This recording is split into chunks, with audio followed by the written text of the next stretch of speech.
All right, now to major developments in the case against the mother of the Oxford High School shooter, Jennifer Crumbley. Today we heard from the dean of students at Oxford High School. Also, we learned what investigators found inside the Crumbley home. And prosecutors showed footage of Jennifer Crumbley being questioned by detectives in the moments after the tragedy. 7 Action News reporter Simon Shaquette was in court in Pontiac all day long for us, and he has Y school leaders say clear signs of trouble were ignored. Day 4 of witness testimony here today, including a dean of students from Oxford High School and Jennifer Crumbley's boss at the time of the tragedy. I'm also noticing that some of his previous work that he's completed from earlier in the year leans a bit toward the violent side. Taking the stand today, Dean of Students at Oxford High School, Nicholas Ejak, describing an email from a colleague flagging the shooter as being deeply troubled based on violent drawings and online searches for bullets. In a 4th day of witness testimony, Ejak recalling a call made to Jennifer Crumbley to come to school to address extreme concerns, spelled out in these words. Blood everywhere is what I noticed first. The world is dead. My life is useless. Those were the things that stood out to me. Ejak describing Jennifer Crumbley questioning her son by phone, asking why he drew the messages soon after Ejak retrieving the infamous backpack, which had a gun inside and felt heavy. So my understanding was that we were going to discuss what would be best to move forward next for getting him some additional help, and that would be happening that afternoon. Okay.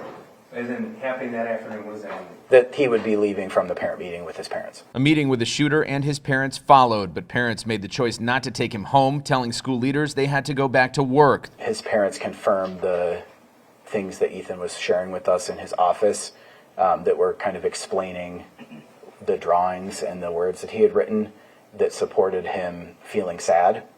And so he had shared that a dog had passed away recently, a grandmother had passed away, and then one of his close friends had moved. More testimony in court that at no point did parents mention they bought a gun for the shooter or that he should have his backpack searched for safety, resulting in no reason to believe there was a threat at the time. It wasn't necessary or rise to the occasion that I do that because I didn't have any reasonable suspicion to do that. Ejak further saying Crumbley refused to get mental health treatment that day for her son.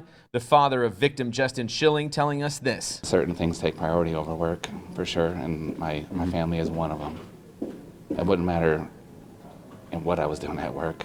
Typically when it's recommended that parents take their children to seek out mental assistance immediately, they follow the direction of the mental health professional, and that's been my experience every time. Also taking the stand, Jennifer Crumbley's boss at the time of the shooting, saying she had multiple opportunities to work from home and could have addressed any issues with her son. We had a property visit scheduled that afternoon that she was invited to. Was that a required meeting? No. Had she asked to leave that day, would that have been a problem for the company? Or you were her supervisor? It would have been no problem at all. There is a lot more witness testimony still to come for the prosecution, which continues tomorrow morning. From Pontiac, Simon Shaquette, 7 Action News. All right, thank you so much, Simon. Day 4 of the trial also took us inside the Crumbley home. Officers say they found multiple BB guns, knives, and targets in the shooter's 2 bedrooms. As police searched her home, Jennifer Crumbley sat in the back of a squad car with a camera rolling. Prosecutors played a 49-minute video in court. And then we found active shooter James came home and we opened the gun box, had the guns gone, and we had the bullets hidden in 2 separate spots. Crumbley broke down as she told the investigator her son just ruined his life and, quote, "we're not bad people." Stay with us as we continue our coverage of this trial. We'll have updates on air and, of course, online at WXYZ.com.